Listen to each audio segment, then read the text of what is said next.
Hi everyone, my name is Charlie, and today I have my 3-year Booktube Q&A. Originally, this question and answer session was going to be to celebrate 300 subscribers as well, but as I knew, we are a fickle bunch, we are not supposed to celebrate numbers, and though I am extremely grateful to each and every one of you for sticking around, we decided just to commemorate 3 years on this wonderful website, doing just what we do best. Reviewing books, and showing that we are, in actual fact, superb human beings. Most of the questions here come from the announcement video I did, and there are quite a few questions from a few booktubers whose channels I might link, I might not, because I am wont to forget these things. Anyway, the first person to ask me a question was Anthony Andrews. We're just going to go through these in order. Firstly, where do you like visiting? Whitby. Where did the idea of our Doris, and indisputably Doris, come from? Well, if we're actually being proper about this, we know the story, but I was at the writers group. Somebody gave this writing burst of gardening, and I know nothing about gardening, and so I just came up with the line, our Doris has developed an unhealthy obsession with slugs, and the story kind of progressed from there, and basically whenever I got stuck for something to write during a writing burst, I'd bring up the character of our Doris to give her opinion on it, and eventually people started asking for a book, and a book ended up appearing after some coercion from my fellow writers. 3. What was the reason you initially started doing Booktube? Basically, I'd wanted to do Booktube for years, but I never had I was too nervous. Basically, I thought I was too fat, I thought I wasn't attractive enough to be creating Booktube videos, I thought that I didn't have enough to say or anything of quality to say about books. But I released Our Doris, and I thought I've had the confidence to release a book on my own with absolutely no one knowing about it and no real advertisement or anybody knowing who I am, I can start a Booktube channel. So that's what I did. How many words do you average to write a day? The most words I ever wrote in one day was 50,000 words. That was for National Novel Writing Month. In 2010, I just started university. I knew that I only had one day in which I would be able to write, which was the 1st of November. I think it was the Monday, and so I just sat down to write at midnight, and I carried on, and it was frenetic. I broke a laptop, and it was the worst bit of writing I've ever done in my life.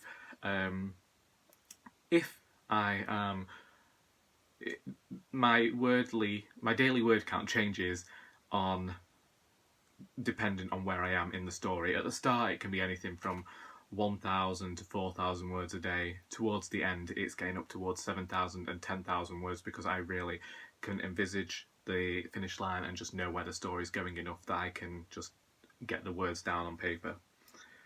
What is the worst book you have ever read? Remember, all these questions are coming from Anthony, and the worst book I ever read, I think, I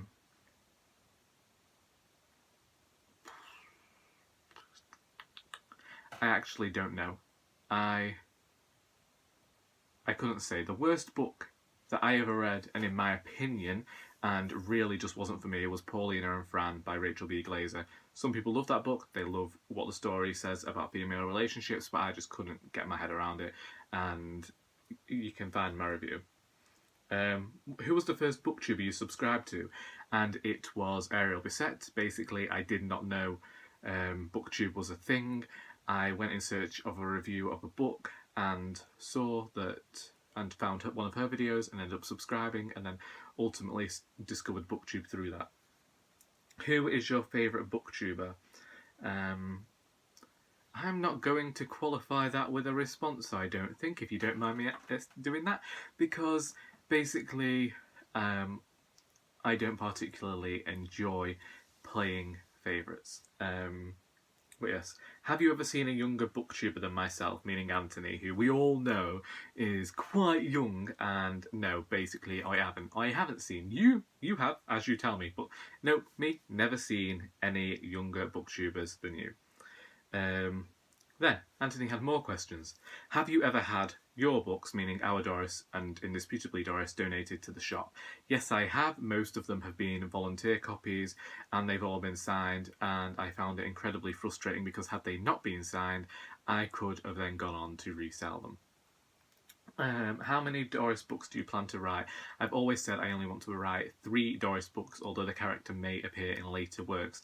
That could end up changing. I do question something within the 3rd book that I've got planned, whether I might turn something in that into a little short story and release that separately, but at the moment it's just 3.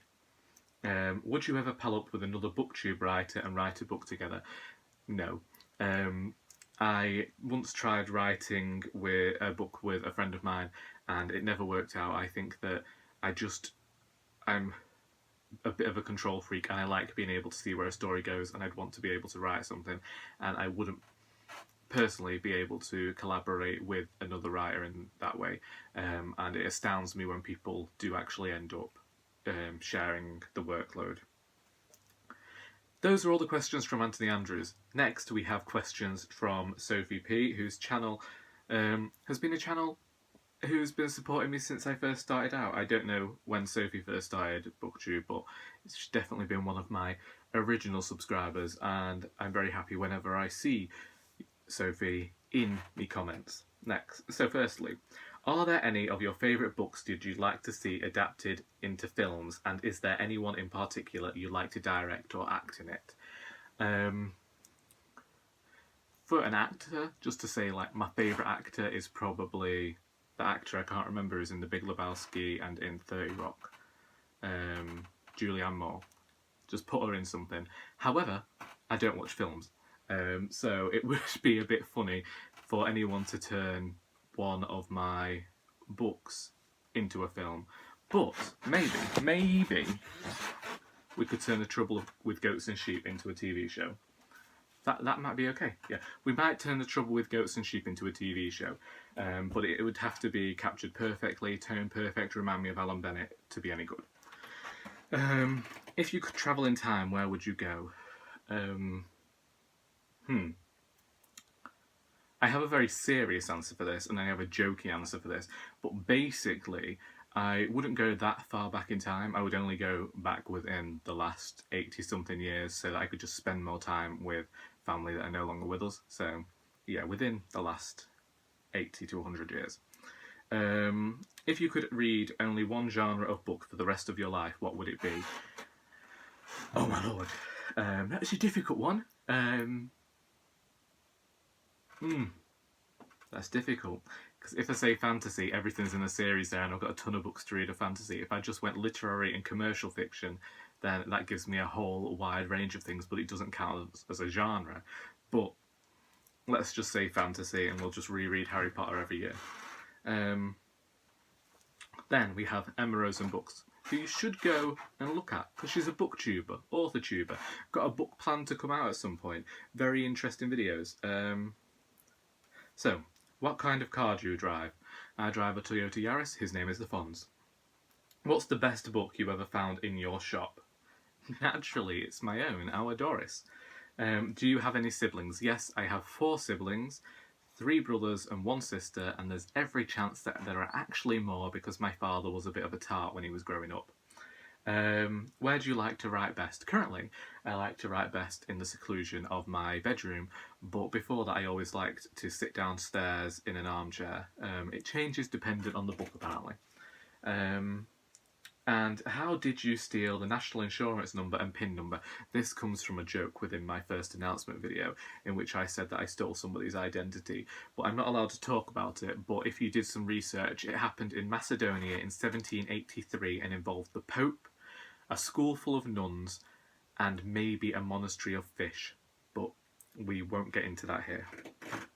Then we're moving on to Dane Reed's questions. Also, another booktuber, author-tuber, please go and check out his channel. The first question, when is Doris 3 coming out? I don't know. Basically, with Doris 3, Doris 2, despite people enjoying that book and talking about that book and being incredibly kind, Doris 2 wasn't as well received as I'd hoped. I'd actually got great feelings about that book, and I really love Indisputably Doris. It's by far the proudest I've ever been of myself in a piece of work.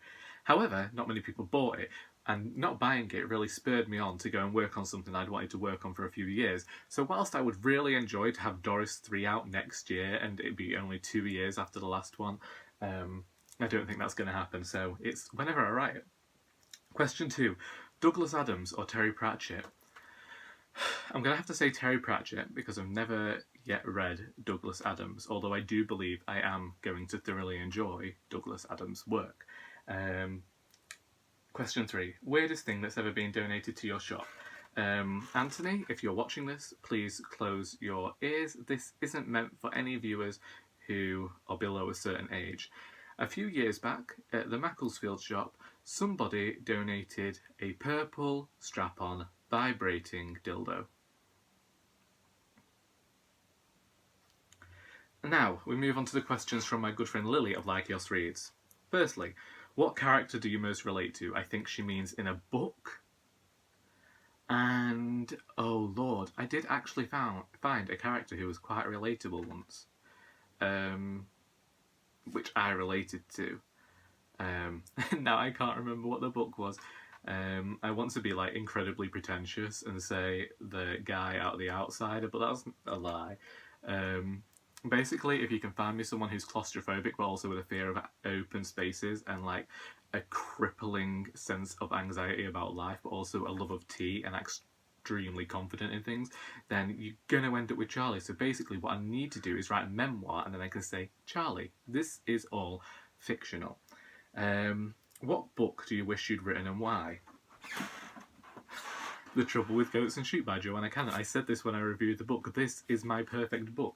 If I had to choose, like, out of the reading that year, Joanna Cannon writes in a style so reminiscent of Alan Bennett and manages to just set it into, like, a perfect setting for me. There's humour, there's pathos. I love this book so much, and I really wish that I'd written that one. Do you make playlists or listen to music whilst you write? I used to. I didn't make playlists, but I used to listen to music all the time whilst writing, especially writing young adult fiction. I think I got into the whole Stephanie Meyer thing at the end of Twilight for like creating soundtracks for stories and creating chapters based around stuff that happened in songs. Nowadays, I actually find myself most inspired by an album that I'm going to mention at some point in a different video, which is Glitch by V.V. Brown. This was her latest album, and it's just so experimental. It's got a variety of different sounds, and just listening to that inspires me to be more creative and to be more confident in my own abilities as a creator. Do you play a musical instrument? No. My granddad started to teach me the piano. He died. I began to learn the violin because I loved the sound of the violin, but my parents would never let me practice, and I ended up giving up the violin to start singing. Then my voice broke, and naturally I lost the ability to sing. So now, no, I have tried, but failed many. Do you break spines? Are we talking about people I just don't like? No, we're talking about books. I try not to break spines. I actually have this really big aggravation with breaking spines. I will barely peek into a book because I just fear a broken spine. This copy of the Lollipop Shoes has a broken spine that wasn't my doing. I had to take it into school to get something photocopied for some evidence of a story I had to write based on this, and the teacher broke the spine, and I've honestly never been more heartbroken at the broken spine of a book. Next, what was the first story you ever wrote about? It was about a fox, and his name was Fox, and he fell into a pool of evil that made him want to kill the president. But the president had a good pool at the president's house and just pushed him into it, and Foxy was good again and just apologised. Do you have any obscure or unusual interests or hobbies we don't know about?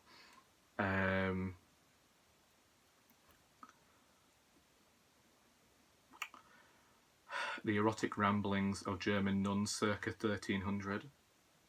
No. I actually don't have any obscure or unusual interests. I'm quite fond of bees because of a conversation that we had with Lydia way back when we went to Bath to see J.K. Rowling. Sorry, that was directed directly to Lily. But I don't know. No, I have no unusual interests or hobbies. I'm sorry. The only thing I do with life is writing. It's cheap and poor. Which Hogwarts house are you in? according to Pottermore, I'm in Hufflepuff, but you do know that we can, like, you just go on there and change the things because we all know the answers they want to get you into a certain house, so you just fiddle the system, which really makes me a Slytherin. But being that smart should actually put me into Ravenclaw. So honestly, I think that we're all just amalgamations of all these houses, and that's what J.K. Rowling was getting at with the Battle of Hogwarts, in which everyone came together to fight. How do you keep notes on your stories? Brackets, wiki, notebooks, folders, special box, fireproof room, etc. And do you also collect items or things that are in your stories represent things? So I have a box full of stuff which is pre-2016, which I'll never look at after the period of Unfathomable Sadness. That really did a number on me for ruining things for the children's book, but we're back on track with that now. But yes, basically, I just write my notes in a notebook. It's simple. I do have a tiny, very tiny, let me find it, tiny little scraps of paper like this that I will make notes on and stick in the back of books as I'm going along, but I tend to just write all the notes, but they change as I'm going along, so I'm constantly writing notes and changing things and just keeping them all in the same place. And sometimes that can ruin things because you remember the new thing whilst forgetting that the old thing is an old thing, so when you go to write something with the old thing, it doesn't anymore fit into the new thing. And do I collect items or things that are in your store? No, I do not do that. I don't do that simply because I like this kind of minimalist lifestyle and I don't hold nostalgia for many objects anymore. So, no, I don't have any objects representative of anything in my stories. Although I did once go out and buy a lot of Battenberg because of Indisputably Doris, and when I was writing the children's book I had a thing for buying loads of chocolate mice and eating them, which is why if you do ever read the children's book it's just filled with George getting chocolate mice brought to him. And then a follower of mine on Twitter, who I am sure I know from somewhere, Samantha at Library Droog asked, do you feel you're at a disadvantage as a writer/creative person because you live outside of a big city? And I have to say yes to this one. I've always felt at a disadvantage because of not being in Manchester or London. I feel like there's so much going on within those worlds that I haven't been able to get into. And whilst Macclesfield has become something of a creative hub and there is a lot going on here that I'm not a part of, I just feel like the cities have a lot more for them, and I feel like there is more potential if you live in a city. Like recently I saw a job come up, an entry-level job at a publisher's in London, and I would currently have to get the train every day before I could even think about living in London, and when I worked that out it would cost £500 a week, which ended up being more than I'd actually be getting paid to try and get to a job. So I know that I couldn't work there, but then there aren't many publishing jobs up here. I have previously tried to go to these big cities and share Doris with people, but I've either not heard from libraries or I've been told that they don't let independent authors go to there because they need to justify why they'd accept me going, and I don't fit in that justification. So unless I was properly published, I'm not going to get to go there. I can't really go to Waterstones because I'm not properly traditionally published. So yes, I do think that not just the cities, but the companies and the people within those cities aren't trying, but aren't doing their best to make sure that we're, as creators, able to access their services and as much help as we need to fully share our work with the world. And then Samantha had a second question. Do you feel there are less opportunities, i.e. networking, easy access to events, money in the north? And again, yes, I do agree. Whilst, again, there are brilliant things going on around me in Macclesfield, in Cheshire, the surrounding areas, whilst there are absolutely brilliant things happening in the north, all funded by the Arts Council or by people's own funding, and whilst I really appreciate what people are trying to do, I do think that the cultural hub within this country surrounding publishing and writing is in the south. And back when I was younger, I really had this idea that I wanted to work in publishing. I thought that will be my way of getting into the book industry, and I just know now that I'm 26, I'm just too old and that it's never going to happen for me. There's no way that I'm going to be able to go and work in London. There's no way that I'm going to ever earn enough from Doris or any subsequent books to fully fund another career. So basically, I'm currently in this position where I know that I either stick with the job that I've got, which is retail, which is a charity shop, and I love doing it, and I stick with this job and continue to write and just hope that one day one of my books is going to take off and I'll make money that way, or I'm going to just have to shut everything down and find some sort of full-time major scale job, because not many people know this because I don't really like to share it, but I am actually about £2,000 down because of how much I invested into Doris 2, and nobody bought the books, basically. The events I went to, they were incredibly disappointing, and I feel like I tried my best, I tried my hardest. I was so proud of this book that I really did get in touch with everyone I could get in touch with and try, and it just didn't go well. And I understand that that's the way that this game works sometimes, so I can't blame anybody for that, and sometimes I do blame myself because I just felt so burned out in the end when I was getting so much rejection from people, nobody wanting to buy the book. So yeah, that really went off on a tangent there, but I think that the North is a bit alienated in terms of publishing and writing opportunities, and I don't think it's through anybody's fault. I just think that it was the way things started and way things continues, and nobody ever really thought to change them. Anyway, we are 22 minutes in. That is our Q&A for 3 years on Booktube. This is my question and answer session to celebrate everything that I have done in my time. Basically, I would like to say a thank you to everybody who has appeared within the last few years to support me. I do truly appreciate it, and I am extremely grateful, and I do look forward to seeing just where Booktube is going to go within the next year. I feel like it's become this environment that people are now beginning to realise can be mutable, can be changed to fit our own needs, and I feel like there is going to be a lot of exciting things coming from different booktubers over the next year, and I can't wait to see just what you all have to show and create in the next 12 months. So, I hope that you enjoyed this video. If you have any more questions, do feel free to ask them in the comments below. And until next time, that is all.